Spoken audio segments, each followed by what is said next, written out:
उधर हिजबुल्लाह पर आईडीएफ ने हमले तेज कर दिए। शहरों में इजराइल ने यह हवाई हमले किए।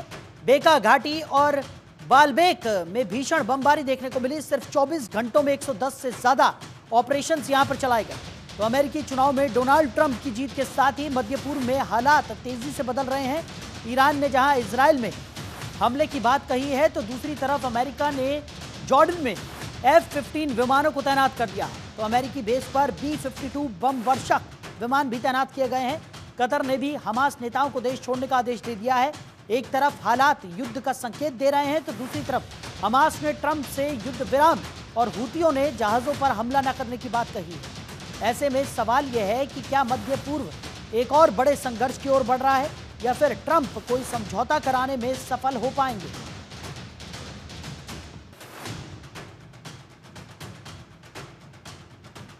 तो मिडिल ईस्ट में लगातार हालात बदलते हुए नजर आ रहे हैं और ट्रंप के चुनाव जीतने के बाद से स्थितियां काफी तेजी के साथ बदलती हुई दिखाई पड़ रही हैं। हमास ने डोनाल्ड ट्रंप से अपील की, युद्ध विराम का वादा निभाने की अपील डोनाल्ड ट्रंप से हमास ने की है। तो गजा में शांति लाने की अपील करते हुए हमास नजर आया है। उन्होंने ट्रंप से कहा कि बाइडेन की गलतियों से ट्रंप सीखें और इजराइल के लिए अंध समर्थन खत्म किया जाए। तो आज इन्हीं मुद्दों पर करेंगे चर्चा। कुछ खास मेहमान भी हमारे साथ जुड़ गए हैं। रिटायर्ड मेजर मोहम्मद अली शाह रक्षा विशेषज्ञ हैं, वो हमारे साथ चर्चा में साथ निभाएंगे। तो पंकज श्रीवास्तव विदेश मामलों के जानकार हैं, वो भी हमारे साथ जुड़ गए हैं। आप दोनों ही मेहमानों का बहुत स्वागत है जनतंत्र टीवी में। सबसे पहले मेजर साहब, जिस तरीके की स्थिति मिडिल ईस्ट में देखने को मिल रही है, लगातार स्थितियां बदलती हुई दिखाई दे रही हैं और जब से अमेरिका का चुनाव परिणाम सामने आया है, ट्रंप एक बार फिर सत्ता पर काबिज होने वाले हैं। ऐसे में अब इजराइल जो है वो खुले तौर पर बड़े हमले करता हुआ दिखाई पड़ रहा है। दूसरी तरफ हमास ने यहां पर ट्रंप से अपील की है। हमास ऐसा संगठन जो हमेशा से हमले करता हुआ नजर आया है, अब वो शांति की अपील करता हुआ दिखाई दे रहा है। बहुत बड़ा डिफरेंस यहां पर देखने को मिल रहा है स्थितियों में, क्या कहेंगे सर? जी, मैं तो ये कह रहा हूं कि हमास शांति की अपील तो करेगा, लेकिन कहते हैं ना, action speak louder than words. Hamas को सबसे पहले तो जो बंधक बना रखे उन्होंने, उन बंधक को छोड़ देना चाहिए। जब तक वो बंधक रखेंगे तो शांति वो उम्मीद नहीं कर सकते। पता नहीं क्या समझ रहे हैं, समझ के रखा है कि बंधक रखेंगे तो वो नेगोशिएट कर पाएंगे, नहीं कर पाएंगे। किसी पोजीशन में ही नहीं होंगे, कोई ताकत ही नहीं होगी उनके पास नेगोशिएट करने की। तो सबसे पहले तो हमास को वो बंधक रिहा कर देने चाहिए, फिर टेबल पे आना चाहिए। और जो स्टेक होल्डर्स हैं, जैसे मिस्र हो गया, कतर हो गई, अमेरिका हो गई, इनको एक नेगोशिएटिंग टेबल पे लाकर बातें तब करेंगे शांति की। तो अभी फिलहाल काफी वहां पे अभी जो बाइडेन जाने के बाद मतलब अभी डोनाल्ड ट्रंप के आने के बाद डोनाल्ड ट्रंप ने बोला है कि वो वॉर को खत्म करेंगे, चाहे मिडिल ईस्ट में हो, चाहे रूस और यूक्रेन की लड़ाई हो, वो खत्म तो करेंगे और इसका खात्मा करेंगे। क्योंकि जाहिर सी बात है, जो बाइडेन साहब ने जिस आग में घी डाला था, उसको बढ़ावा दिया था, उस पे पानी डालेंगे डोनाल्ड ट्रंप साहब। तो सबसे पहले जिससे पहले आईडीएफ, इजरायली डिफेंस फोर्सेस आके उन पे रैंक स्ट्राइक करे, उन पे ऑपरेशन करे और उनको बंधक को रिहा करे। तो मेरा तो ये कुरार है कि हमास को बंधक पहले रिहा कर देने चाहिए, मेरा ये टेक। ठीक है, हमारे साथ पंकज श्रीवास्तव जी भी हैं। पंकज जी, आप अग्री करते हैं जिस तरीके से शाह साहब ने यहाँ पर अपनी बात रखी है कि पहले बंधकों को रिहा किया जाना चाहिए और उसके बाद ही किसी तरह की शांति अपील की कोई गुंजाइश यहाँ पर नजर आ रही है। लेकिन यह भी तो हो सकता है कि अगर बंधक यहाँ पर रिहा कर दिए गए तो उसके बाद जो ये हमले लगातार हो रहे हैं उसमें और तेजी देखने को मिल जाए, क्योंकि उसके बाद तो कोई टेक ही नहीं रह जाएगा उनके पास। नहीं, देखिए, जैसे हमास बंधकों को और हमास का डर यह है कि अगर उसने बंधकों को रिहा कर दिया तो इजराइल उस पर और तेज हमले कर दे। ये डर सता रहा है हमास को।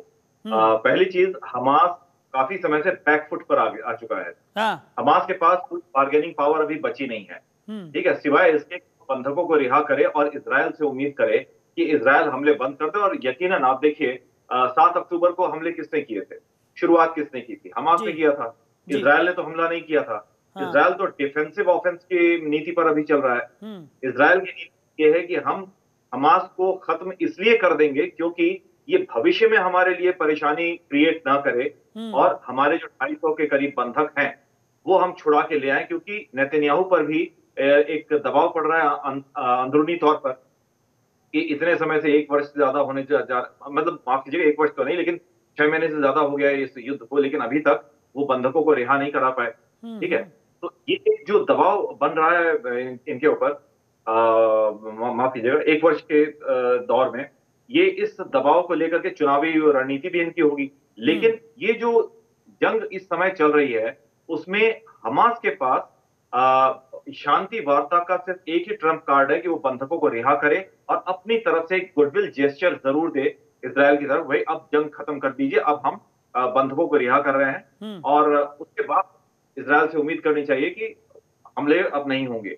दूसरी तरफ अभी जो अमेरिका में चुनाव हुए हैं, इन चुनावों के बाद जैसे ट्रंप पहले भी बोलते रहे हैं अपने चुनावी दौरों में कि जब मैं था तब कहीं युद्ध नहीं हो रहे थे, जब से बाइडेन आए दुनिया भर में युद्ध शुरू हो गया। कम से कम 2 ऐसे इलाके हैं, रूस यूक्रेन हो गया, हमास और इजरायल हो गया, ये युद्ध खत्म ही नहीं हो रहे हैं। तो ट्रंप ने आते ही ये कहा था कि जब मैं आऊंगा तो शांति वार्ता, इन्हें जो हमास को पैसे दिए जा रहे हैं या फिर यूक्रेन को इधर पैसे दिए जा रहे हैं, माफ कीजिए हमास को नहीं, यूक्रेन को पैसे दिए जा रहे हैं लड़ने के लिए, हथियार दिए जा रहे हैं, वो बंद किए जाएंगे। दूसरी तरफ मिडिल ईस्ट में भी शांति वार्ता ये लोग आपस में करें, हम किसी भी तरह से किसी को सपोर्ट नहीं करेंगे, हमारी तरफ से ना ह्यूमन एड जाएगा, ना हथियार मिलेंगे, ना दवाइयां मिलेंगी, कुछ नहीं मिलेगा। तो ये एक भाव इन दोनों पार्टीज पर होगा, इंक्लूडिंग रूस एंड यूक्रेन, कि अब शांति बहाली की प्रक्रिया को आरंभ किया जाए। दूसरी तरफ हमास जो है वो बैक्ड है ईरान से, ये हम सब जानते हैं। हमास हो गया, हुती हो गया और फिर हिजबुल्लाह हो गया। हिजबुल्लाह तो इसका ईरान का ही एक गुट है। तो ईरान के ऊपर फिर दबाव और बनेगा कि भाई आप जो है किसी तरह से शांति वार्ता को की शुरुआत करिए। और ईरान को भी ये उम्मीद है ट्रंप से कि भले ही ट्रंप एक बड़े ही स्ट्रेट फॉरवर्ड टाइप के नेता हो, लेकिन आने वाले समय में ट्रंप जो है वो शांति बहाली, क्योंकि देखिए ट्रंप खुद एक बिजनेसमैन है, वो जंग की भाषा नहीं व्यापार की भाषा जानते हैं जी। लेकिन जहां कहीं कुछ अप्रत्याशित घटना घट रही होती है, अमेरिकी इंटरेस्ट को, अमेरिकी जो उनके हित हैं उन्हें नुकसान पहुंचता है, तो वहां अमेरिका टफ स्टैंड जरूर लेता है, एक सख्त कदम उठाता है चाइना के खिलाफ, जैसा कि अमेरिका ने किया था। ठीक है मेजर अली, जिस तरीके से हम चर्चा कर ही रहे थे, शांति बहाली की बात निकलने आ रही है और ट्रंप को मीडिएटर के तौर पर देखा जा रहा है कि अब ट्रंप ही हैं जो शांति बहाली यहाँ पर करवा सकते हैं, क्योंकि उन्होंने ऐसा वादा भी किया था अपने चुनाव प्रचार के दौरान। ऐसे में अगर ट्रंप शांति बहाली का रास्ता जो है वो अख्तियार करते भी हैं, लेकिन तब तक ऐसा ना हो कि इजराइल जिस तरीके से हमले कर रहा है, क्योंकि हमने देखा है 24 घंटे के अंदर किस तरीके के 110 से भी बड़े हमले यहाँ पर किए गए हैं, हवाई हमले। और ऐसे में जब तक ट्रंप शांति बहाली के रास्ते को इख्तियार करें, उससे पहले ही ऐसा ना हो कि इजराइल इतना घातक यहाँ पर प्रहार कर दे कि उसके बाद शांति बहाली हो ना हो उससे फर्क ही ना पड़े। जी, आपकी बात बिल्कुल सही है और मैं अपने फेलो पैनलिस्ट की बात से बिल्कुल सहमत हूं। इन्होंने जो बोला है, इन्होंने बोला है कि हमास इसलिए बंधक रिहा नहीं कर रहा क्योंकि अगर वो रिहा कर देगा तो वो सोच रहा है कि उन पे इजराइल हमले और तेज कर देगा जी। ठीक है, और इनकी बात बिल्कुल सही है। हाँ। मगर हमास की ये बहुत बड़ी गलतफहमी होगी, क्योंकि हमास के ऊपर तो हमले अभी चल रहे हैं। हाँ। गाजा पट्टी में ऑलरेडी 42,800 से ज्यादा लोग, आंकड़े लास्ट मैं दर्द हो रहा था आंकड़े देख के पढ़ के, तो इतने सारे हजारों लोग मर गए हैं ऑलरेडी गाजा पट्टी में, जो कि मैक्सिमम खवातीन, बुजुर्ग, बच्चे, निहत्ते, मजलूम, मजबूर, लाचार हैं। ये ठीक है आईडीएफ ने किया, ये बहुत गलत किया। हमास, देखिए ताली कभी एक हाथ से नहीं बचती है, हमास भी जिम्मेदार है, आईडीएफ इजरायली डिफेंस फोर्सेस भी जिम्मेदार हैं इसके जी। और तो मेरा ऐसा मानना है कि अगर हमास बंधक रिहा कर देता तो जो हम इन पे तवातोड़ हमले हुए हैं, वो हमले तो वैसे भी हो रहे हैं, तो आगे खाई पीछे कुआं, बंधक आप रिहा नहीं करेंगे, आप पे हमले होंगे। आप बंधक शायद रिहा कर दें, अरे हम पे हमले हो जाएगा, क्या पता हमला ना हो, क्या पता, गारंटी नहीं है ना, ठीक है, मगर मैं मानता हूं क्या पता। तो इंसानियत की बात आती है, इंसानियत की जब बात आती है तब कोई भी हो, चाहे अरब हो, यहूदी हो, चाहे इजरायली हो, ईरानी हो, लेबनीज हो, कहीं पे भी हो, उग्रवादियों को छोड़ के उनको मैं इंसान नहीं मानता, उनको मैं दरिंदे, दहशत गर्दी, हैवान मानता हूं, जो उग्रवादी, जो भी आतंक फैलाता है। हाँ। अब जब इंसानियत की बात आती है, इंसानियत के नाम पे बंधक अगर रिहा कर दें, हो सकता है कि इजराइल ये जंग रोक दे, हो सकता है, मैं ये नहीं कह रहा कि रोक देगा, गारंटी है इस बात की, मगर गारंटी तो वैसे भी नहीं है। अगर वो बंधक रिहा नहीं करता है तो वो हमले तो थोड़ा जिस तरीके से गाजा पट्टी में कर रहा है करता रहेगा। और आईडीएफ के पास इतनी काबिलियत है कि वो ऑपरेशन लॉन्च कर पहले भी इन्होंने बंधक रिहा करे हैं ऑपरेशन लॉन्च करके, तो एज ऑपरेशन लॉन्च करके कर देगा, बंधक तो कहीं ना कहीं एक रास्ता तो खुले, ये लगे तो सही कि हाँ आप चाह रहे हैं शांति बहाली, और उसी की तरफ से आपने फर्स्ट स्टेप यहां पर लिया है, क्योंकि आतंक फैलाने में भी फर्स्ट स्टेप आप ही का था, और अब आप चाह रहे हैं कि शांति बहाली यहां पर हो, तो उसके लिए भी तो कदम आपको उठाना ही पड़ेगा। अगर आप यही सोचते रहेंगे कि इजराइल हमला कर देगा और बड़ा हमला कर देगा, तो हमले तो अभी भी लगातार जारी है।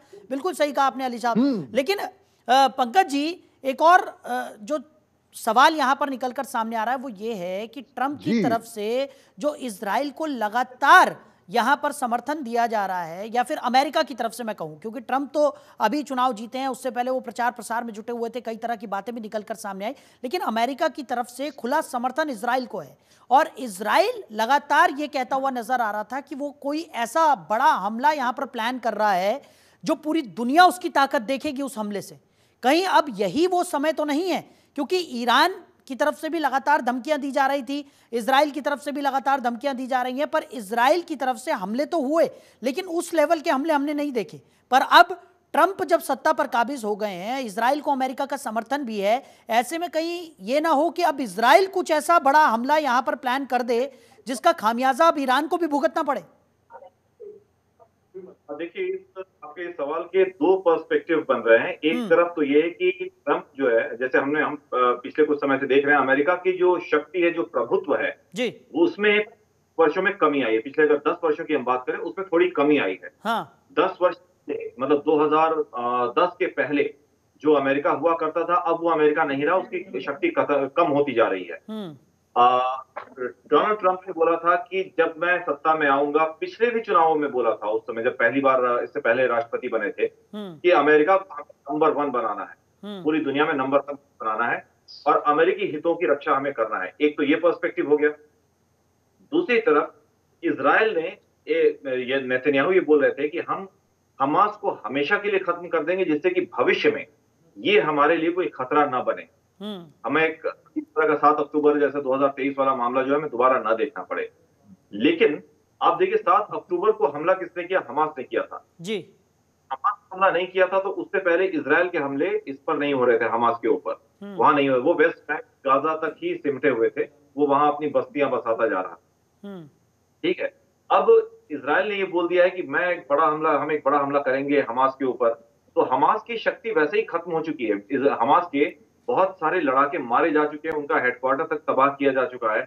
अब ये लोग खुद मारे फिर रहे हैं, और हमास बैकफुट पर इसलिए भी है क्योंकि उसके पास अब असलहा और वो पैसा वगैरह जो है, उन सब के भी जो उनके रिजर्वायर्स वगैरह थे, उस पर भी इजराइल हमला कर चुका है जी। अब हमास चाहेगा, हमास की एक रणनीति ये हो सकती है कि अभी तो हम युद्ध विराम कर ले, भले ही उसे 250 बंधकों को, यहूदी बंधकों को देना पड़े इजराइल को। अगर वो देता है तो इसके बाद हमास के पास थोड़ा टाइम गेन पॉलिसी आ जाएगी। साहब, हम अब टाइम गेन के मोड में आ गए हैं, अभी हम शांत रहते हैं, अपने संगठन को दोबारा मजबूत बनाएंगे। इजराइल को हमने बंधक दे दिए, इजराइल शांत हो गया, भाई हमें बंधक मिल गए। लेकिन इजराइल के जो इंटेलिजेंस एजेंसीज हैं वो जरूर काम करती रहेंगी, और जैसा कि वो आपका म्यूनिख ओलंपिक के हथियारों का हाल किया था इजराइल ने, तो वो हाल करेगा, वो छोड़ेगा नहीं। दूसरी तरफ इन दोनों सवालों के बीच में यह है कि अमेरिका जो है वो इजराइल पर दबाव जरूर बनाएगा, कि क्योंकि ये जो एरिया है मिडिल ईस्ट का, युद्धबंदी का इजराइल के ऊपर दबाव इसलिए भी बनाएगा, मिडिल ईस्ट का जो ये इलाका है, यहाँ से बहुत सारा ट्रेड एंड कॉमर्स होता है,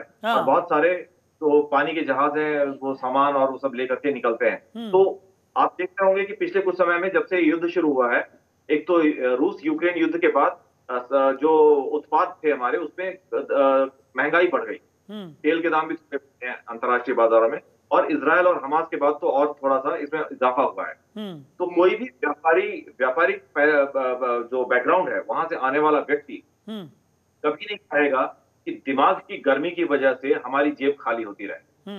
वो ये चाहेगा कि ठंडे दिमाग से लोग बात करें, युद्ध बंद करें और वापस से रीसेटलमेंट करें, क्योंकि रीसेटलमेंट में पैसा बनता है। हाँ। रीसेटलमेंट व्यापार को मौका मिलता है आगे बढ़ने का। तो अमेरिका अपना फायदा इसमें जरूर देखेगा, वो पीछे नहीं हटेगा। हो सकता है आने वाले समय, जो मेरा अभी तक मेरी जानकारी, मेरा जो अभी तक जो मैंने पढ़ा है उसके बारे में बता रहा हूं आपको, कि अमेरिका इन इलाकों में, यूक्रेन में भी और ये जो मिडिल ईस्ट है यहाँ पर भी शांति बहाली की प्रक्रिया शुरू करेगा, इजराइल और ईरान दोनों के ऊपर दबाव बना के। क्योंकि ये जो फिलिस्तीन का जो इलाका अभी तबाह हो रहा है, यमन का जो इलाका, जॉर्डन का जो इलाका तबाह हो रहा है, यहाँ रिकंस्ट्रक्शन का जो काम होगा वो अमेरिकी कंपनियों के हाथ में आएगा। उधर यूक्रेन में बहुत बड़े स्तर पर रिकंस्ट्रक्शन का काम शुरू होगा। तो उसमें भी अमेरिकी कंपनियां ही आगे आएंगी, चाहे वो यूरोप पे सेटल हो, चाहे वो मिडिल ईस्ट पे सेटल हो, अधिकतर अमेरिकी कंपनियां ही होंगी। इसमें फायदा अमेरिका का ही होगा। लेकिन एक तरफ हथियार बेच करके पैसा कमाना, दूसरी तरफ लोगों की भलाई करके, रिकंस्ट्रक्शन करके, मानव बस्ती को दोबारा बसा करके पैसा कमाना और व्यापार को बढ़ावा देना, दोनों में फर्क है। और इस बात को अच्छी तरह जानते हैं, अगर दुनिया में मेरे आने के बाद शांति बनी रही, तरक्की होती रही, इसमें पहला फायदा अमेरिका को मिलेगा पैसे के उसमें और व्यापार के तरीके में, व्यापार के प्लेटफॉर्म पर। दूसरा फायदा ये होगा कि दुनिया भर में अमेरिका की छवि और सुधरेगी। बिल्कुल, क्योंकि अब शांति बहाली हो रही है और सभी को आगे बढ़ने का मौका मिल रहा है। तो इसलिए मेरी जो जानकारी वो ये कहती है कि ट्रंप के आने के बाद ये दोनों युद्ध देखेगा आप साल भर के अंदर ही, क्योंकि बाइडेन के अंदर वो काबिलियत, वो सलाहियत नहीं थी, या फिर हो सकता है जो डीप स्टेट है अमेरिका में वो अपना काम कर रहे हैं, और बाइडेन तो वो तो उनकी जबान अभी लड़खड़ा रही है, बोलना कुछ चाह रहे हैं, बोल कुछ जा रहे हैं। अभी उनकी हालत ऐसी है। इतने बूढ़े आदमी को तो प्रेसिडेंट बनाना भी नहीं चाहिए था, वो भी इतने बड़े देश का। उस समय चाइना ने खेल किया था जिसकी वजह से बाइडेन राष्ट्रपति बने, ट्रंप हारे, वरना ट्रंप का दोबारा आना तय था। और इस बार लोगों ने मतलब आउट ऑफ एंटी इनकम्बेंसी कही है, जो कुछ भी दूसरे और भी कारण हो सकते हैं जिसकी वजह से लोगों ने विश्वास जताया अपना। तो अब वाले समय मुझे ऐसा लग रहा है कि यूक्रेन और ये जो मिडिल ईस्ट का जो हमास और इजराइल का युद्ध है ये खत्म होगा और यहाँ पर रिकंस्ट्रक्शन का काम दोबारा शुरू होगा, जिससे कि वापस से जो सामान्य स्थिति वो बहाल हो। ठीक है अली साहब, जिस तरीके से अभी पंकज जी ने तमाम चीज़ें यहाँ पर कही, पहले तो आप उससे सहमत हैं कि नहीं, ये एक सवाल। और साथ ही साथ अगर हम ट्रंप की बात करें तो ट्रंप की अगली रणनीति क्या होगी, और ट्रंप की रणनीति इसलिए भी महत्वपूर्ण है क्योंकि ट्रंप ने बड़े बड़े वादे अपने चुनाव प्रचार के दरमियान किए हैं। ऐसे में अगर वो वादों पर खरे नहीं उतरते तो कहीं ना कहीं उनकी छवि पर इससे बहुत बड़ा प्रभाव पड़ने वाला है, जैसा कि अभी पंकज जी ने भी कहा। और अगर वो शांति बहाली कर देते हैं या वो मध्यस्थता करवा देते हैं इन दोनों ही जगहों की, अगर हम बात करें जो मिडिल ईस्ट में युद्ध चल रहा है और रूस यूक्रेन का जो युद्ध है, वहाँ पर अगर मध्यस्थता कराने में वो सफल हो जाते हैं तो एक बड़ी इंटरनेशनल लेवल पर एक बड़ी छवि में जो उनकी तब्दीली यहाँ पर देखने को मिलेगी, एक बेहतर छवि यहाँ पर लेकर वो सामने आएंगे। और दूसरी तरफ अगर बात की जाए जो प्रेशर बिल्डअप करने की यहाँ पर बात निकल कर सामने आई है, पंकज जी ने भी इसका जिक्र किया कि इजराइल और ईरान दोनों पर प्रेशर बिल्डअप करने की ज़रूरत यहाँ पर पड़ेगी इस मध्यस्थता के लिए। ऐसे में क्या लगता है आपको, क्या रणनीति हो सकती है, किस तरीके से ये होगा? क्योंकि अभी अगर हम हमास की बात करें तो हमास को तो एक के बाद एक झटके यहाँ पर लगते हुए नजर आ ही रहे हैं। कतर ने भी कह दिया है उनके तमाम नेताओं को कि वो जल्द से जल्द कतर से बाहर चले जाएं, कतर को खाली करें। जी मैं सहमत हूं बिल्कुल पंकज जी की बात से।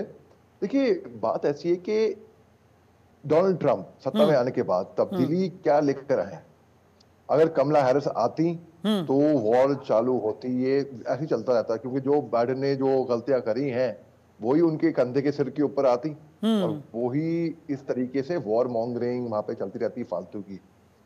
डोनाल्ड ट्रंप ने वादे तो करे हैं, लेकिन मैं सियासत में, पॉलिटिक्स में जो वादे जो पॉलिटिशियंस करते हैं हमारे से, मैं ज्यादा सीरियसली नहीं लेता हूं फ्रैंकली स्पीकिंग।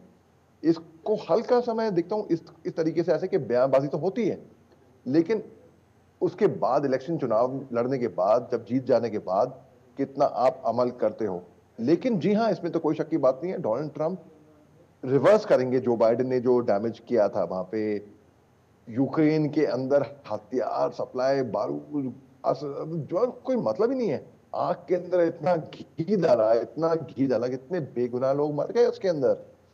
अगर वो इतना सपोर्ट नहीं करते नाटो राष्ट्रों को, उनको चने के झाड़ पे चढ़ा दिया यूक्रेन को, छोटे से मुल्क को, वो समझने लग गया अपने आप को पता नहीं क्या है वो, क्योंकि उनके पास अमेरिका का सपोर्ट था। आज सत्ता बदल गई है अमेरिका में, अब यूक्रेन के पास क्या वो दमखम होगा? इजराइल को सिर पे चढ़ा दिया। इजराइल ने का एक वक्त आया जब इजराइल नेतन्याहू जो बाइडेन की बात नहीं मान रहे थे, तो ये बहुत बड़ी बात होती है कि अमेरिका ने किसी को इस स्तर पे बिठा दिया। आज की तारीख में वो आपकी बात नहीं सुन रहा है। तो डोनाल्ड ट्रंप युद्ध को, ऐसा मैं देख रहा हूँ, को बंद तो करेंगे, युद्ध पे काफी इस पे लगाम लगाएंगे इसमें, जो कि अच्छी बात रहेगी। और बाकी बयानबाजी आपको मैं एक बताता हूँ। देखिए, जब एक युद्ध होता है ना, तो क्योंकि मैं फौज में रह चुका हूँ, मैंने एक्शन देखा है, मैंने अपने साथियों को मरते हुए देखा है अपने बाहों में। तो एक माँ इंतजार करती है अपने बेटे का, एक बाप इंतजार करता है अपने बेटे का, एक भाई इंतजार करता है अपने भाई का, एक बहन इंतजार करती है अपने भाई का।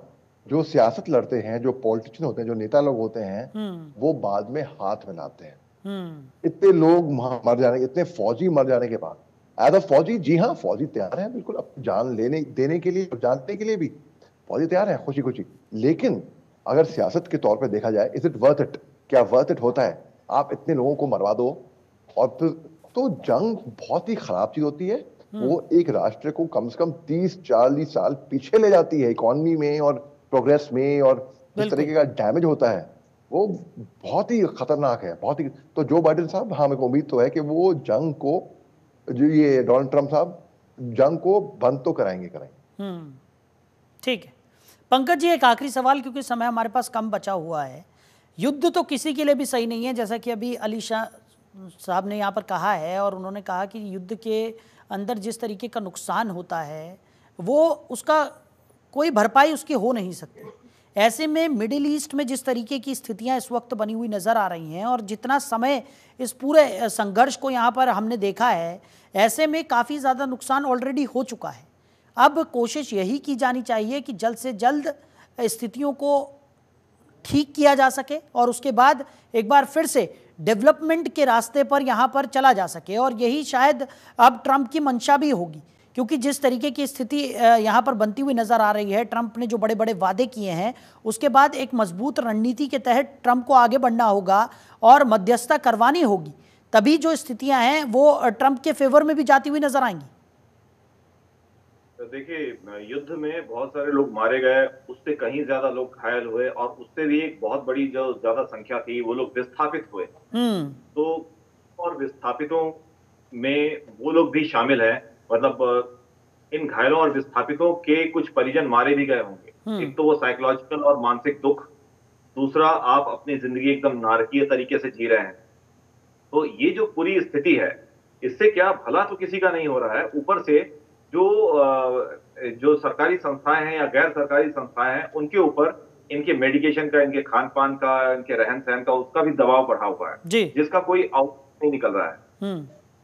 और तब निकलता है जब आप अपने दम पर कमाएं, खाएं, खर्च करें, देश की अर्थव्यवस्था में योगदान दें। लेकिन ऐसा कोई भी काम उस इलाके में नहीं हो रहा है। जो लोग गाजा से निकाले गए हों, चाहे वो माफ कीजिएगा, चाहे वो वेस्ट बैंक से निकाले गए हों, वो सब टेंटों में रह रहे हैं, कैंपों में रह रहे हैं, तो उनका जीवन एकदम नारकीय है।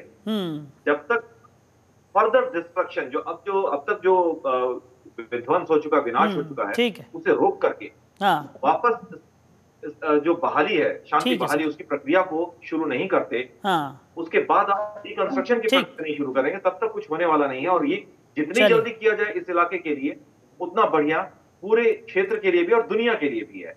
क्योंकि तेल वहीं से आ रहा है, तेल आने जाने का रास्ता वही है। ठीक है पंकज जी, हमारे साथ आप जुड़े और इस चर्चा में साथ निभाए, इसके लिए आपका बहुत शुक्रिया। समय की कमी के चलते हमें इस चर्चा को यहीं विराम देना होगा। रिटायर्ड मेजर मोहम्मद अली शाह भी हमारे साथ थे। शाह साहब, आपका भी बहुत शुक्रिया तमाम चर्चा के लिए। तो साफ तौर पर मिडिल ईस्ट में स्थितियां जो हैं वो काफ़ी गंभीर अभी भी बनी हुई हैं। ट्रंप के राष्ट्रपति पद पर काबिज होने के बाद अब स्थितियों में किस तरीके का परिवर्तन आता है, इस पर भी नजर बनी रहेगी। फिलहाल हमास को कतर ने एक बड़ा झटका दे दिया है। उसके तमाम नेताओं को कतर खाली करने का आदेश यहां पर कतर की तरफ से दिया गया है। अब आने वाले समय में क्या स्थितियां बदलती हैं, किस तरीके की परिस्थितियां देखने को मिलती है, इस पर भी नजर बनी रहेगी। फिलहाल हमारी इस खास पेशकश में इतना ही। बने रहिए और देखते रहिए जनतंत्र टीवी। नमस्कार।